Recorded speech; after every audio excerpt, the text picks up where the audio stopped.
The featured company is a paid client of Proactive Group Holdings, and this recording is disseminated by Proactive on its behalf.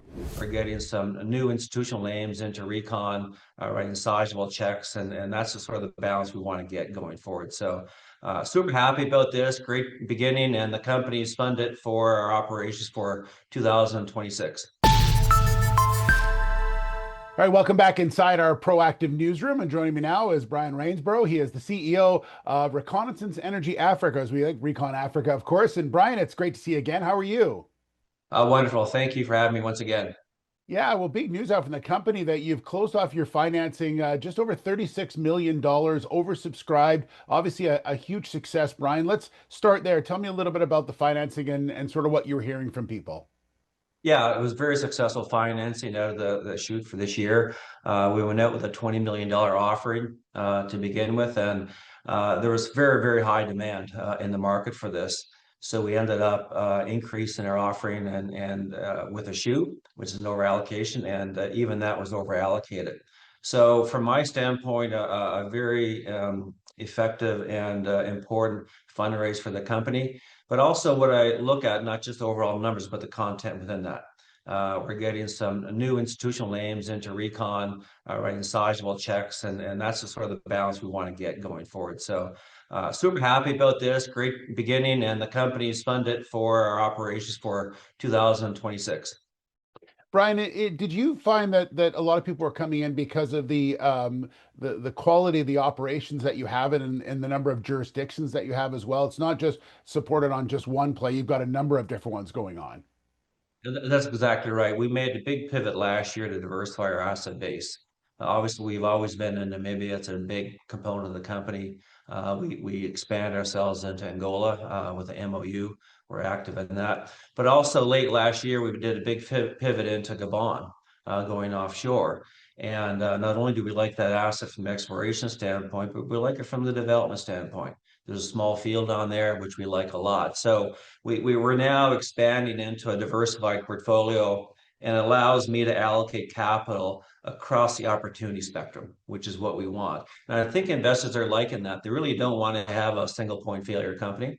They like to have a portfolio, and they're seeing that. They like the quality of what we have, both in Namibia with the Kavango discovery, now in Gabon with the Loba discovery. So I think it's a collection of all that. Investors are taking notice right now.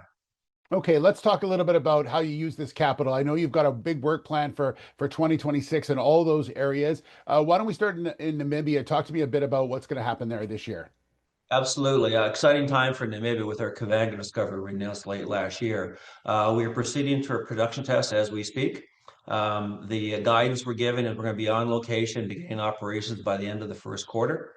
And that means we'll go in, we have to drill some plugs, we have to set a 5-inch production liner to total depth. And then that'll then be the starting point of our testing program.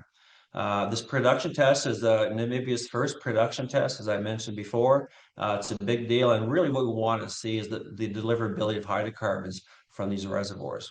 And doing a production test, isolating the casing, allows us to really isolate intervals of interest and test them and really see what these reservoirs can develop. So everything's on schedule right now. We're going through procurement. We ordered the 5-inch production casing. It's going to be shipped over to Namibia in February. And right now we're going through bidding processes for testing and surface equipment. Now, what will happen on a production test is we test these intervals, we bring the fluids to surface. The oil, gas, and water will all be separated. The gas will be flared, and the oil liquid content will be stored in tanks. So we're having that full spectrum equipment all set up and ready to go by April timeframe for the testing. Now, the testing itself, we may test up to 7 or 8 intervals. We're still going through that analysis right now. So it may very well be a 2-month operation from beginning to end. And is Angola more the geological work, or what's going on in Angola?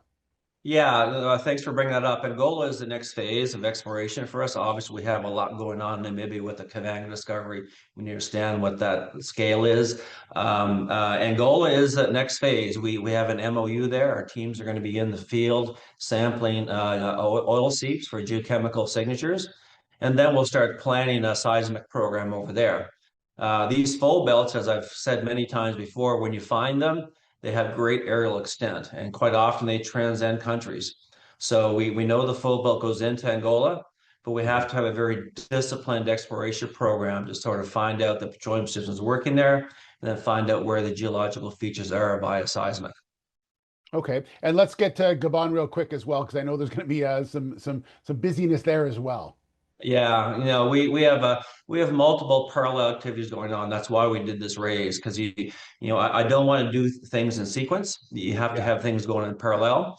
So in Gabon, we are now just retrieving all the geological studies from the Gabonese government. We have it in hand right now. We are going through the final stages of getting all the seismic tapes. And then we'll initiate a really high-end seismic reprocessing project on the Ngulu Block. This will start probably in February, about a 6-month project. We'll have some products come out during that 6-month period. And really what we want to do is image the discovery Loba more clearly, but also crystallize the exploration inventory. So we want to take older seismic data and bring it to current state-of-the-art technology and explore on that state-of-the-art technology. So a big year this year for Gabon. We hope to have a resource report out after that seismic reprocessing. And I'm hoping we're planning for a while this time next year on the Ngulu project. Well, it's going to be a busy 2026. A lot of operations and a lot of things to do in all of them. It sounds like with this financing, you'll be able to do a lot of that. So, Brian, thanks so much. Good update from you as always, and good to see you as well. Thank you. All right, thank you so much. Have a good one. Brian Reinsborough, the CEO of Reconnaissance Energy Africa. The featured company is a paid client of Proactive Group Holdings, and this recording is disseminated by Proactive on its behalf. It is for informational purposes only and does not constitute investment advice, an offer, or a solicitation to buy or sell any securities. Viewers should conduct their own research and consult a qualified financial advisor before making investment decisions. The views expressed are those of the speaker and do not necessarily reflect those of Proactive Group Holdings, trading as Proactive Investors, or its affiliates. No responsibility is accepted for any loss arising from reliance on the information presented.